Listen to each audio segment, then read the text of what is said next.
Tennis, cricket, Olympics இப்படி நம்ம பார்க்குற எல்லா விளையாட்டுலையும் ஒரு சில விளையாட்டு வீரர்கள் மட்டும் ரொம்ப லாங் ஸ்டாண்டிங்காக இருக்கிறாங்க அப்படின்றத என்னைக்குன்னா நீங்கள் உணர்ந்திருக்கீங்களா?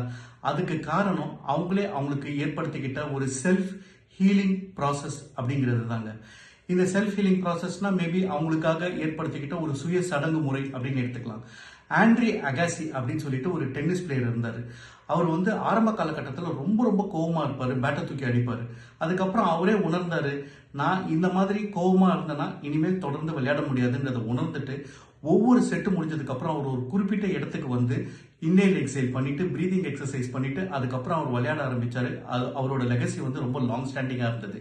நம்ம Sachin Tendulkar as well as Virat Kohli இவங்கள பார்த்துக்கிட்டீங்கன்னா கூட மேட்ச் ஆரம்பிக்கிறதுக்கு முன்னாடியே அவங்க அந்த மேட்சை விஷுவலைஸ் பண்ணுவாங்க. எப்படி அன்னைக்கு கிளைமேட் இருக்க போகுது, யார் யார் நமக்கு அகேன்ஸ்டா போல் பண்ண போறாங்க, எப்படி நம்மளோட பிச் இருக்க போகுது அப்படின்னு சொல்லிட்டு அவங்களே விஷுவலைஸ் பண்ணிப்பாங்க.